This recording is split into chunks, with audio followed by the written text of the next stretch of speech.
Guys, আজ আমি বানাবো গাজরের হালুয়া। কড়াটা গ্যাসে বসাচ্ছি।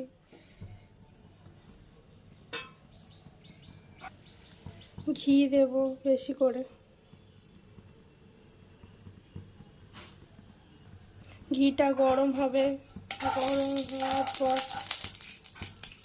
গরম হওয়ার পর গাজরটা দেব।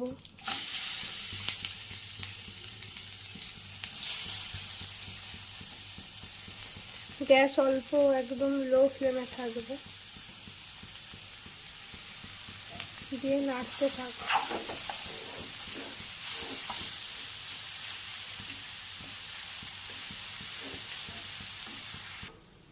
নাড়তে থাকবো ঘিয়ে গাজরটাকে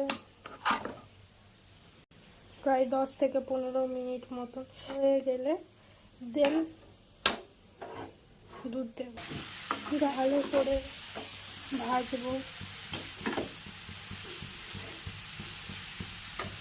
লাল লাল হয়ে গেলে তারপরে দুধ দেব। আমি 250 গ্রাম গাজর নিয়েছি আর দুধ দিয়েছি 2 লিটার।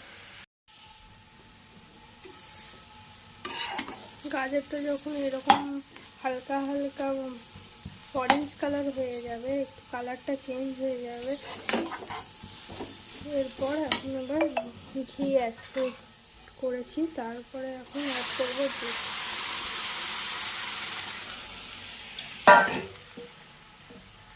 দুধ অ্যাড করবো আর নাড়তে থাকবো।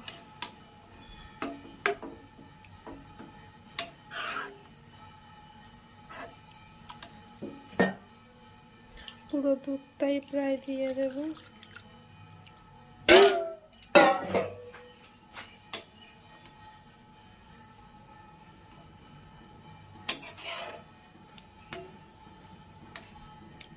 এবার একটু স্লাইড গ্যাসের ওভেনটা একটু বাড়াবো ফ্লেমটা, দেন নাড়তে থাকবো যাতে কোনো লাম্পস বা কুটলি না থাকে।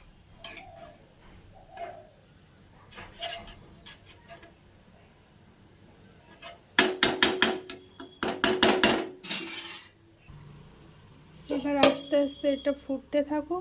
আমি এটা ঢাকনা দিয়ে দেব। 10 থেকে 15 মিনিট এটা ঢাকনাই হতে থাকবে। এবার সেদ্ধ হয়ে গেছে, এটাকে ভালো করে নাড়িয়ে নিয়েছি। এবার বাতাসা দেব, তোমরা চিনি দিতে পারো, যেটা ইচ্ছে। বাতাসাগুলো দিয়ে দেব, দিয়ে নেড়ে দেব, দিয়ে আস্তে লো ফ্লেমে আস্তে আস্তে ফুটতে দেব। যখন দেখবে এরকম ফুটে গেছে, সেদ্ধ হয়ে গেছে, ভালো করে চিনি বা বাতাসা গুলে গেছে, তখন আর একটু ঘি অ্যাড করে দেবে। দিলে আরও টেস্টটা ভালো পাওয়া যায়।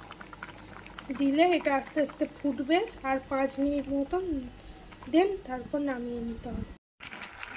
যখন এইরকম ফুটে যাবে, হয়ে গেছে প্রায়, তখন হালকা একটু লবণ নেবো, এইরকম দিয়ে দেবো, দিয়ে নেড়ে নেবো। দেন এবার নামিয়ে নেব। হয়ে গেছে, এই রকমই থাকবে। একটু পরে ঠান্ডা হয়ে গেলে এটা আস্তে আস্তে বসে যাবে। এবার হয়ে গেছে গাজরের হালুয়া।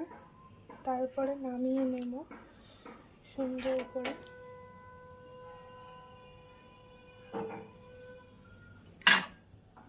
গাজরের হালুয়া রেডি হয়ে গেছে। আপনারা এটা ঠান্ডা করে খাবেন, দেখবেন খুব খেতে ওরকম ভালোই লাগবে।